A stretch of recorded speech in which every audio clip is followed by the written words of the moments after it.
j'invite maintenant M. Jean Savard, directeur général adjoint des opérations, ainsi que M. Denis Charland, directeur général adjoint du rétablissement. Tous deux sont de la Direction générale de la sécurité civile et de la sécurité incendie au ministère de la Sécurité publique. À vous, messieurs. Bonjour à tous.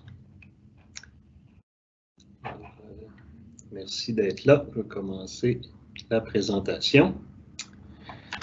Alors, merci. Je vais partager cette présentation-là avec M. Charland aujourd'hui sur la planification opérationnelle de la sécurité civile pour la gestion de la crue printanière.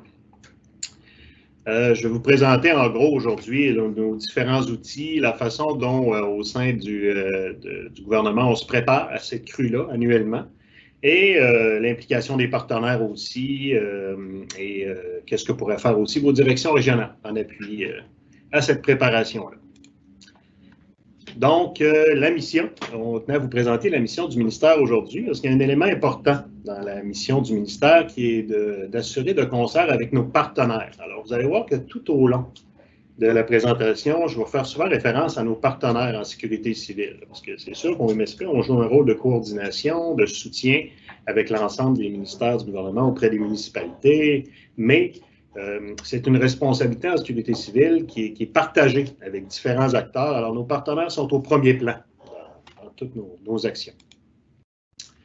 La préparation aux inondations printanières, c'est un processus qui est annuel. Vous comprendrez, on a déjà commencé, nous, pour l'année, les inondations printanières 2021, à rencontrer nos différents experts dès décembre 2020. À chaque année, et ça, je vous dirais, depuis 2018, on a adopté cette posture-là de réunir un panel d'experts dès le mois de décembre, avant la saison qui s'en vient des inondations printanières, pour refaire les liens, s'assurer que tout le monde connaît son rôle et responsabilités et d'anticiper le plus tôt possible qu'est-ce que pourrait être la saison des inondations à venir. Ensuite de ça, on a d'autres réunions qui suivent où tout le monde vient partager son expertise et son anticipation de qu'est-ce que pourrait être la saison à venir des inondations. Aussi, on en profite au sein du ministère pour former à chaque année nos employés sur l'aléa inondation. Qu'est-ce qu'on entend par un aléa à l'eau claire, des inondations à l'eau claire, des inondations par en bac.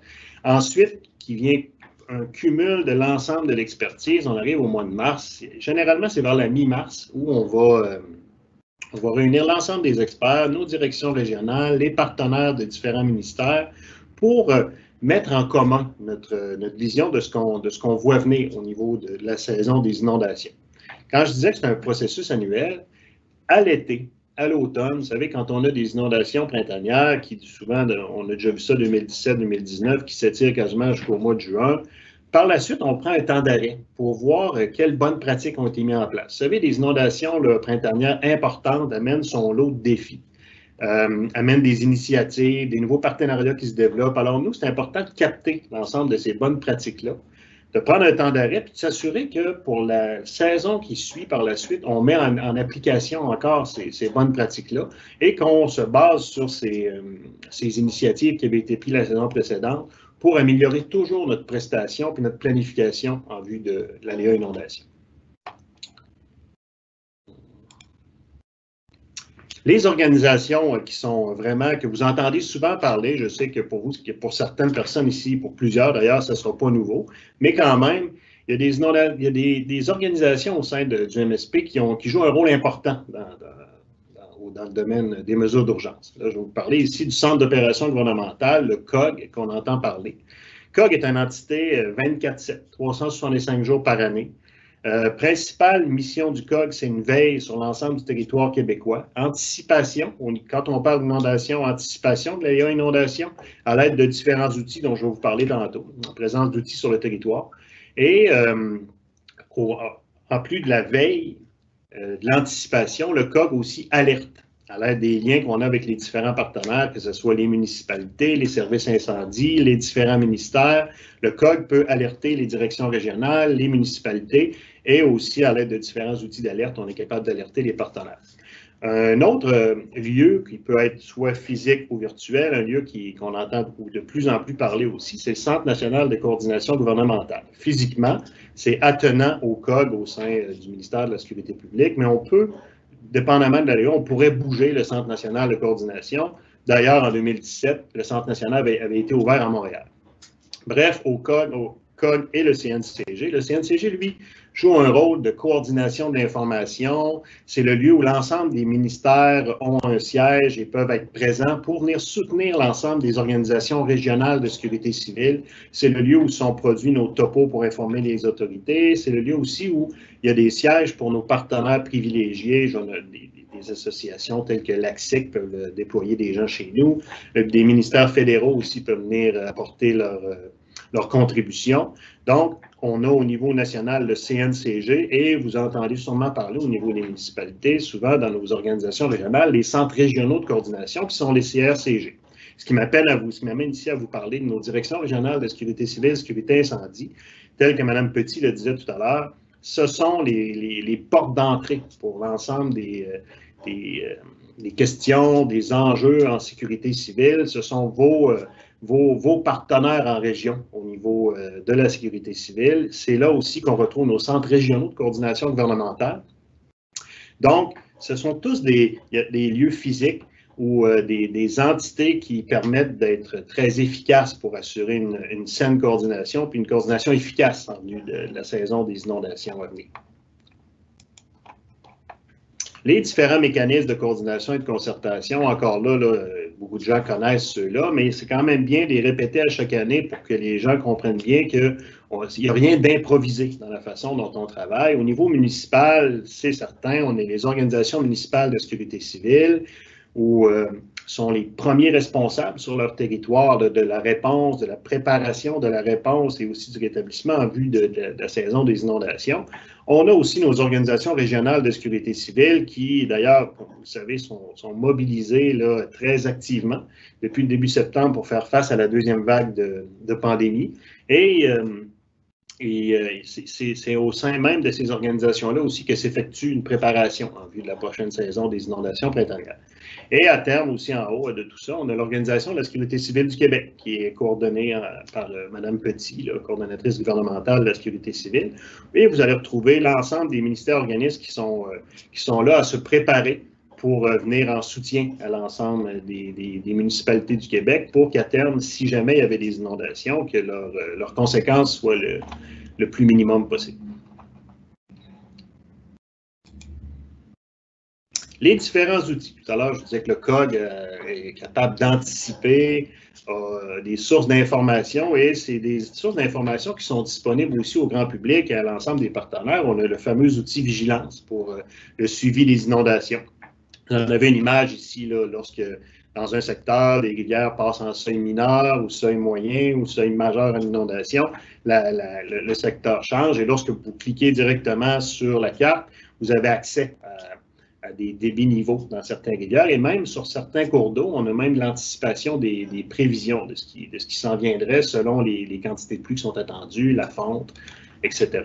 Vous avez une image ici là, encore dans le système Vigilance qui, comme je vous dis, est disponible grand public, tout le monde peut aller le consulter. D'ailleurs, on invite tout le monde à l'utiliser. Ça fait partie des outils dont on sert pour assurer une bonne vigie au sein de l'aléa inondation sur notre territoire. Il y a aussi l'outil pour le suivi de la gestion des inondations qui est IGO2 dans le portail du ministère. C'est un outil qui est très complet. Vous allez retrouver des historiques de sinistres, vous allez retrouver aussi des images radars sur la qualité de la glace sur certains cours d'eau qui est très utile lorsqu'on veut anticiper le risque d'inondation par embarque sur le territoire. On voit ici, d'ailleurs, vous avez une image là, qui a été prise par le radar puis qui est traitée avec un algorithme qu'on a développé là, avec des spécialistes dans le domaine. Alors, je vous invite à communiquer avec votre direction régionale pour avoir accès à IGO2. Nos régions sont là pour vous donner accès à cet outil-là. Et il y a différents outils de suivi pour la gestion des inondations. Un très connu là, dans la région de la Beauce, c'est le système de Cobaric sur la rivière Chaudière. On en a un sur la rivière L'Assomption. Et nos différentes directions régionales aussi peuvent vous guider vers différents systèmes qui existent. Ils sont très au courant de ce qui existe sur leur territoire là, au niveau de ces outils-là. des documents de référence. Comment on peut se préparer et comment on peut en apprendre sur le domaine de la sécurité civile. Je vous incite à toujours aller consulter les différents documents de base, la doctrine en sécurité civile. On a préparé la réponse au sinistre, approche et principes en sécurité civile, gestion de risque en sécurité civile, cadre de coordination de SIS et aussi la trousse d'informations pour les coordonnateurs municipaux en sécurité civile.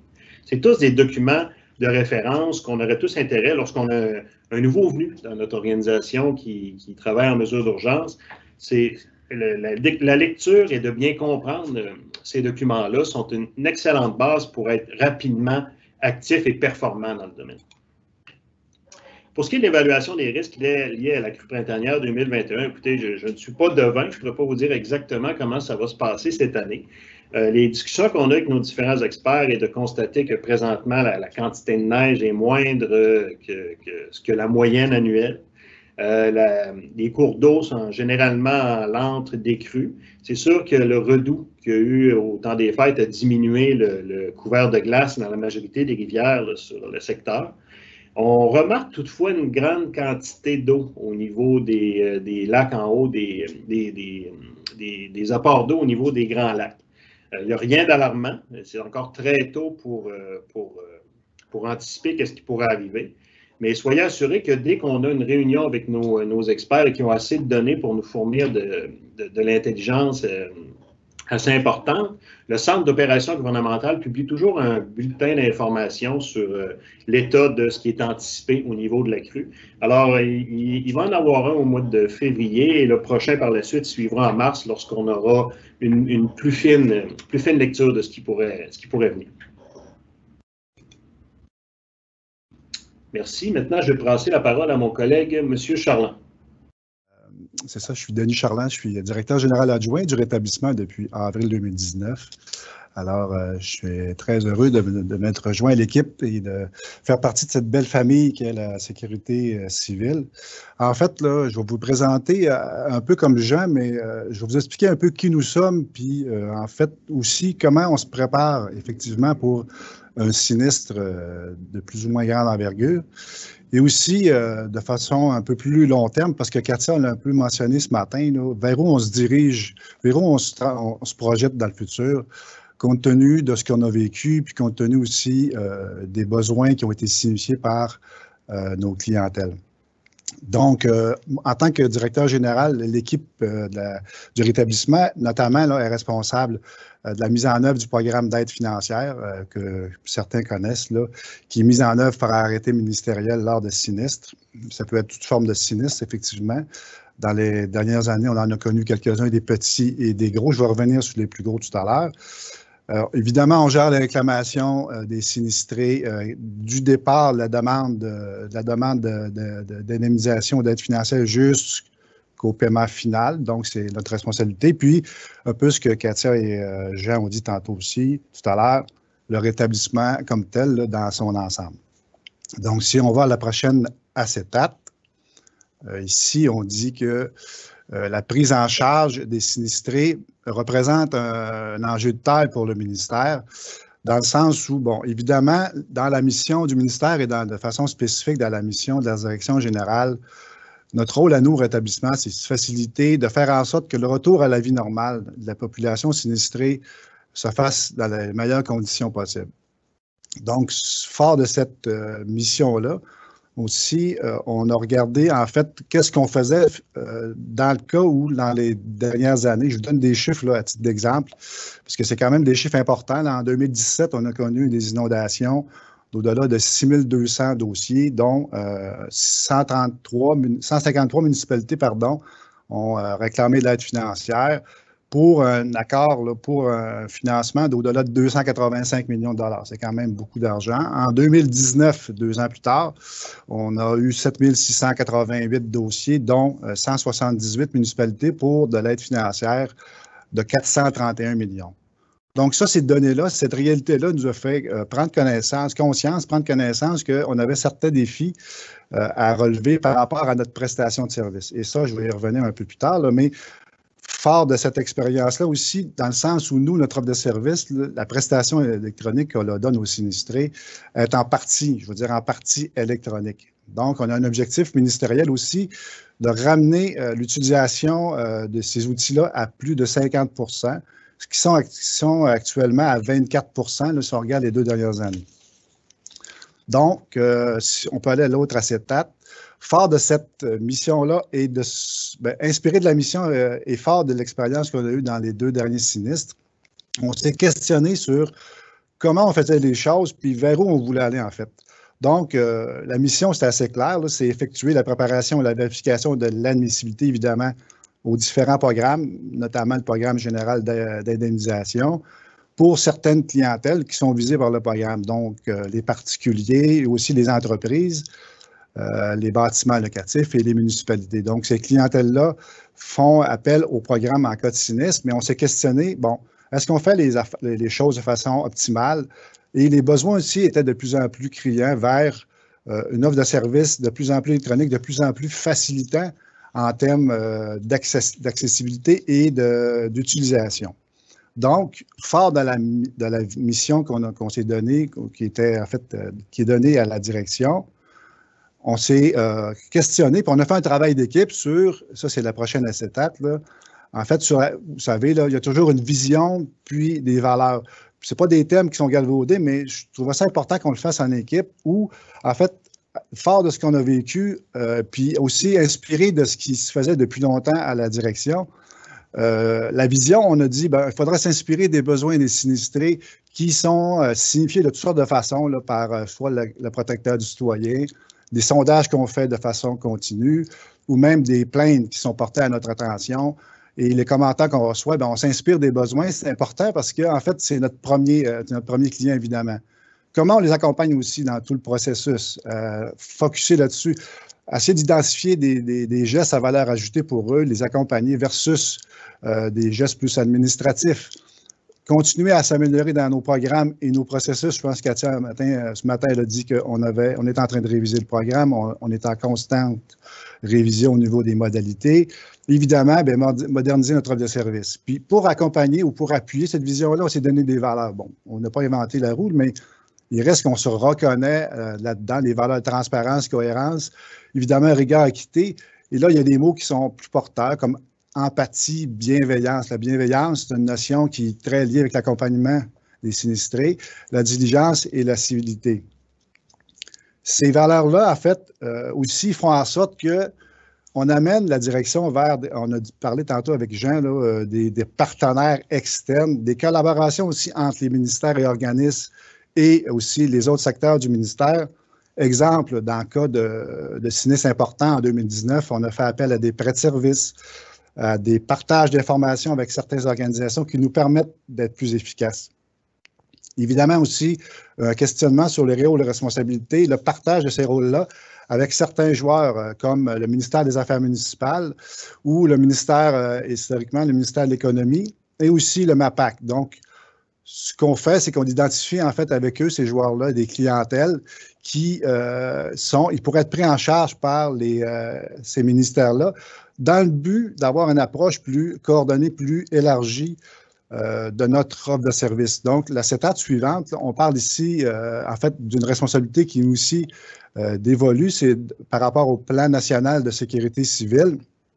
Donc, il y en a 2 missions dans ce plan-là qui sont directement reliées à nos activités, soit l'aide financière, que par le biais du programme, et aussi, dans certains aspects, de l'aide financière qui est plus large que le programme, qui pourrait être mise en place avec certains ministères. C'est un peu l'idée qu'on a eue aussi en partageant avec, exemple, le MAMACH, la gestion de certains dossiers, en fait, je m'excuse, où les gens qui sont sur le territoire, qui sont au fait de ces clientèles-là, sont capables d'échanger ou de trouver des moyens de financer les besoins autres que l'implication financière que nous, on peut avoir par le biais du programme.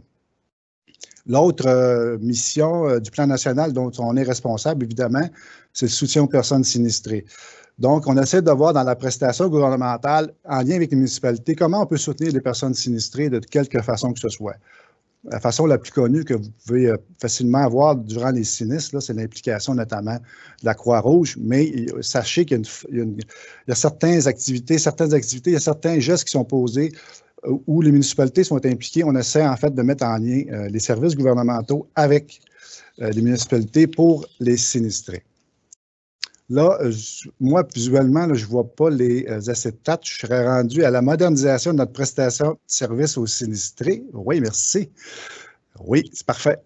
Alors, j'en viens un peu au fait que dans ce qui s'en vient au niveau des prochains sinistres, on a mis en place, puis on est en train encore de le faire, là, des aspects importants de notre prestation par rapport à la prestation électronique, comme je disais tout à l'heure, c'est-à-dire l'accès à nos services de façon à distance, la prise des rendez-vous en ligne et je vais finir par le bureau de transformation qui va nous donner un peu vers où on s'en va. Donc, de façon détaillée à l'acétate suivante, des exemples que je voulais vous donner au niveau de la prestation électronique de services.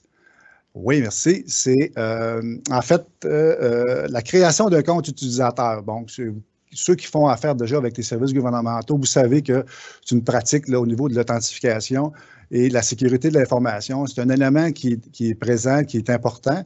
Comme sinistrés, les citoyens font des réclamations et ont besoin d'un compte utilisateur qui, en fait, une façon de faire qui est reconnue puis qui est sécuritaire pour tout le monde.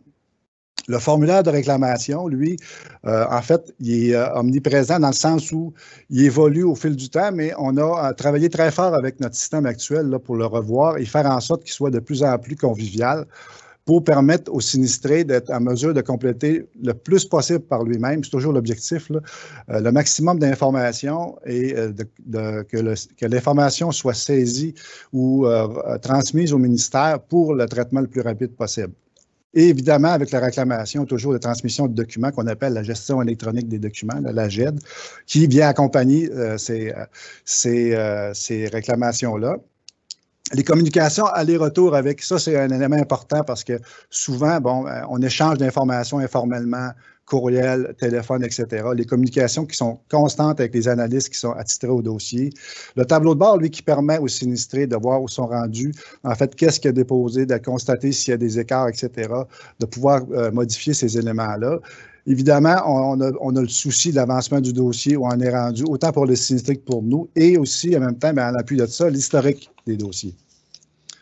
De façon plus particulière, sur la prochaine acétate, on s'est questionné aussi sur, évidemment, dans le cas de la COVID, juste un petit exemple, là, durant les fêtes, il y a eu un sinistre dans le coin de Sainte-Brigitte-de-Laval et puis dans le coin de Saint-Raymond. On s'est questionné sur certains aspects qu'on pouvait, nous, faire dans le passé. Exemple, vous savez qu'en cas de sinistre, dans certains secteurs qui sont vraiment touchés de façon particulière, on peut faire des séances d'information ou ouvrir des bureaux temporaires qui permettent aux gens de nous rencontrer puis de faire l'ouverture des dossiers. Actuellement, on se questionne sur cette réalité-là. Par ailleurs, je ne dis pas qu'on ne le fera pas, mais il y a un questionnement par rapport aux mesures sanitaires. Aussi, en termes d'amélioration de notre efficacité, parce qu'on s'est rendu compte que, ça grugeait beaucoup de temps. Est-ce que c'était le plus efficace? Par ailleurs, en appui de ça, on a ouvert Katia le disait un peu ce matin, on a mis en place là, des facilités, je vais le dire comme ça. Donc, des prises de rendez-vous en ligne. C'est une plateforme là, qui est existante, qui permet en fait aux sinistrés de prendre rendez-vous, qui est à disposition pour ouvrir leur dossier. Ça le dit comme c'est écrit, en fait, mais en même temps, c'est une nouveauté parce que c'est important qu'on puisse agir à distance, puis en même temps, de faire un suivi sur cette ouverture-là.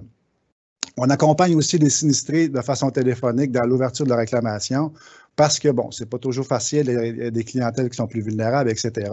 Donc, on offre ce service-là pour faire en sorte que les gens soient en mesure d'ouvrir le plus rapidement possible. C'est toujours ça la clé du succès, d'ouvrir rapidement. Et le formulaire de réclamation en ligne, donc les améliorations, là, j'en parlais tout à l'heure, notre prestation électronique de services soutenue par une gestion électronique des documents, donc une GED. Ces éléments-là, on a mis ça en contexte de la COVID. Exemple, si les mesures sanitaires nous empêchent de faire des séances ou du moins de se déplacer, on a ces services-là en appui au niveau des communications pour faire en sorte que les sinistrés puissent ouvrir leur dossier le plus rapidement possible. c'est ce qu'on a fait à date, c'est ce qui est prévu pour le prochain sinistre dans un contexte de pandémie.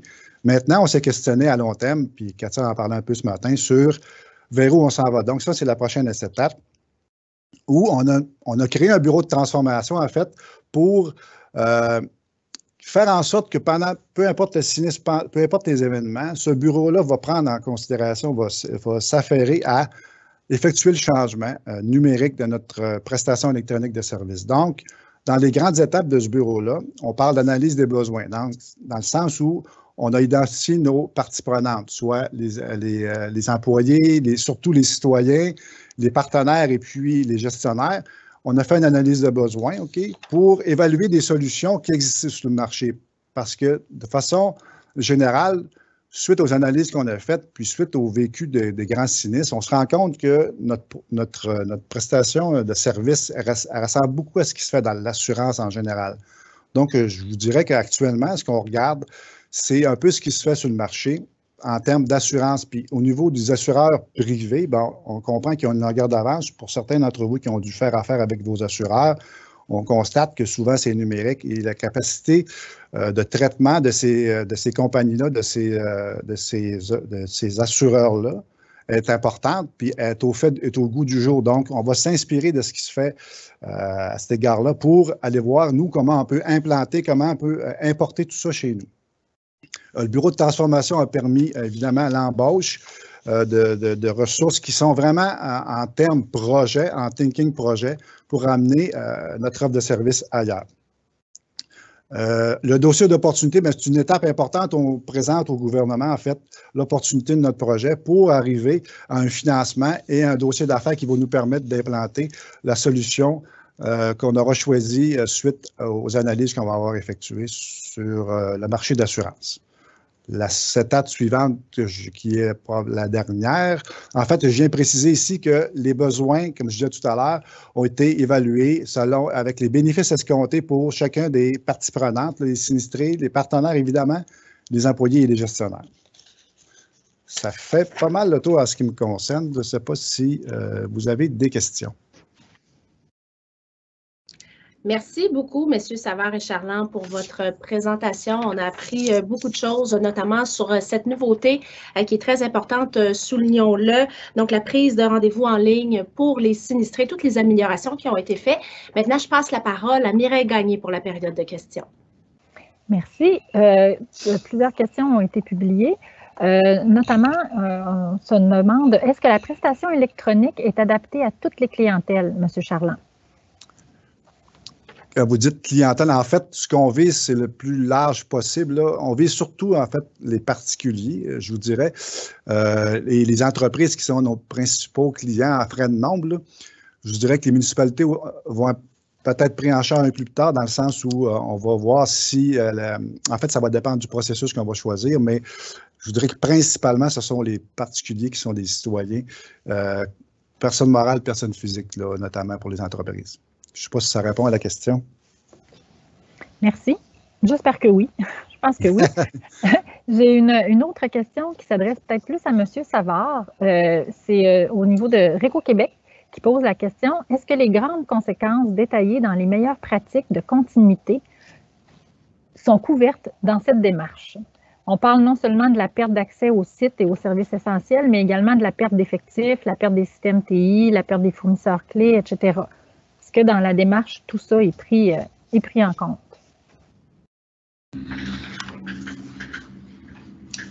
En fait, notre démarche, c'est que nous, on se prépare à supporter l'ensemble des municipalités. Ça couvre différents facteurs, différentes conséquences qu'il pourrait avoir. Et en fait, au Québec, bien entendu, c'est une approche tout risque. Hein. Bien sûr, c'est basé sur le plan national. Alors, pour ce qui est des différentes conséquences qu'il pourrait y avoir sur un sinistre, le gouvernement va être prêt à répondre à l'ensemble des besoins qui pourraient être, et des différentes conséquences aussi qui pourraient survenir dans un milieu. Il y a aussi, il faut rappeler que les municipalités, hein, depuis plus d'un an, là, se sont dotées pour la plupart d'un plan de sécurité civile, un plan de mesures d'urgence efficace qui fait qu'à terme, elles sont beaucoup plus résilientes et beaucoup plus autonomes et plus prêtes à faire face à l'ensemble des aléas sur le territoire. Alors, ça diminue de plus l'ampleur des conséquences. Mais ça ne vise pas, en fait, ce n'est pas un plan de continuité des affaires, là, comme peut-être fait référence celui qui pose la question présentement.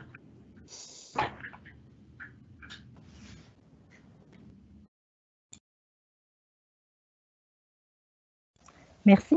Une autre personne pose une question en lien avec les inondations de 2011 du Richelieu.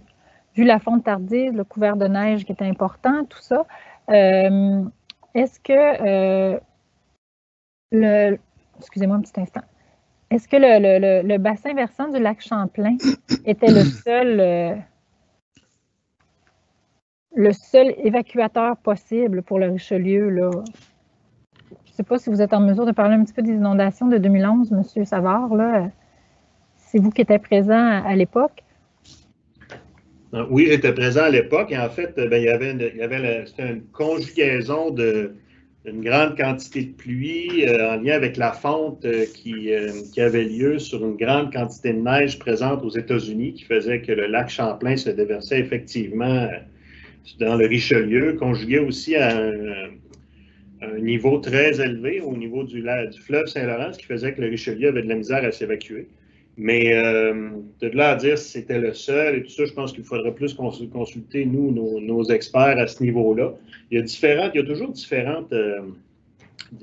éléments qui contribuent à créer des inondations de l'ampleur, comme que ce soit 2011, 2017, 2019 ou même Rivière-au-Renard. C'est toujours une conjugaison de différents facteurs, de la pluie, des températures chaudes pour une certaine saison, des températures au-dessus de zéro le jour et la nuit, ce qui fait qu'on a une fonte plus importante, et des grandes quantités de neige aussi peuvent être un élément qui va exacerber le risque et la quantité d'eau de ruissellement là, qui se jette dans les différents cours d'eau.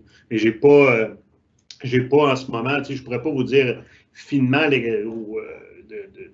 la cause principale là, pour le Richelieu, mais je pense bien que les grandes quantités de neige aux États-Unis, le niveau du lac Champlain qui ne baissait pas, conjugué aussi avec des grands vents, hein, on sait que ce bassin-là réagit beaucoup. Alors, ce serait la réponse que je pourrais donner là, à cette question. Merci.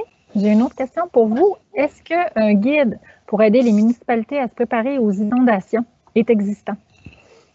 Écoutez, bonne nouvelle à ce sujet-là. On a notre équipe d'analyse et politique, notre direction chez nous qui s'occupe de ça, travaillé là, sur la réalisation d'un guide. Et bientôt, je sais qu'ils ont l'intention d'en donner une version projet là, à l'ensemble des municipalités pour la saison 2021. J'ai eu la chance de le lire. C'est un guide très complet.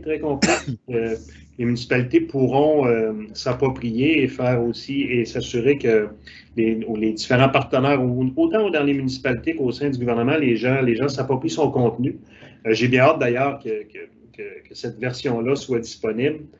Et alors, la réponse est oui, c'est une bonne nouvelle. Il y en a un qui s'en vient, un guide.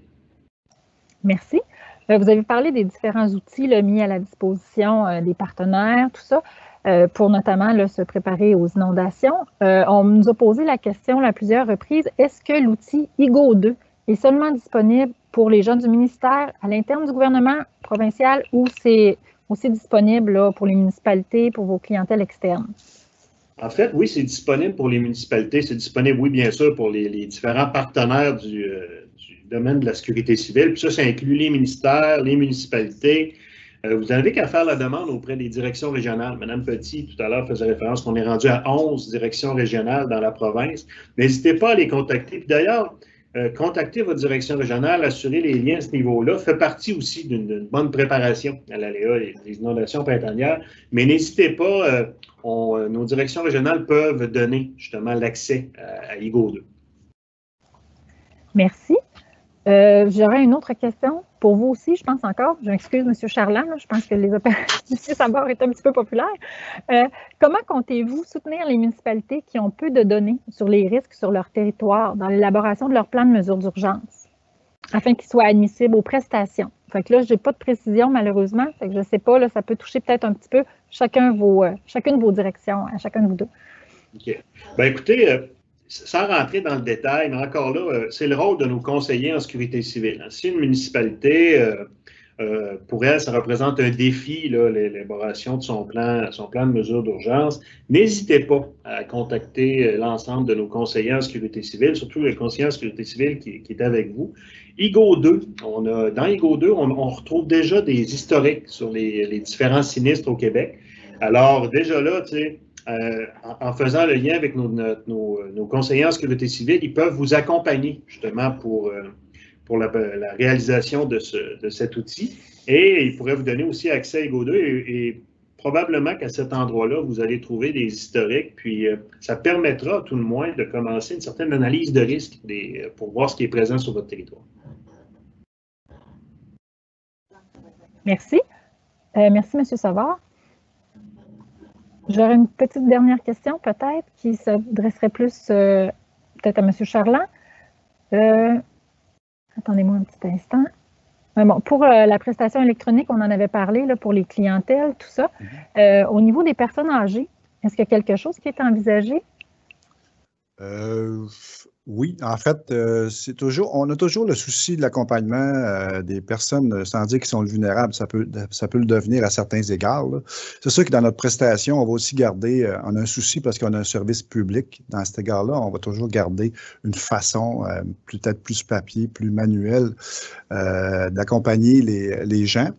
La Croix-Rouge, notamment, là, nous accompagne à cet égard-là pour certaines clientèles ou certains individus qui peuvent rencontrer des difficultés. On travaille aussi avec les municipalités et puis les gens qui sont sur le territoire, les organismes d'aide humanitaire, pour identifier ces clientèles-là, pour être en mesure qu'ils complètent les formulaires. En passant, juste une petite précision pour ce que Jean vient de la réponse de Jean qui vient de donner sur la présence en région. J'ai oublié de préciser qu'au niveau du rétablissement, on a aussi des conseillers en rétablissement qui sont à l'œuvre avec les municipalités et les partenaires du milieu pour identifier justement les outils et faire en sorte que les missions soient pleinement prises en charge. Et n'hésitez pas non plus, là, sont présents à travers la province avec les directions régionales.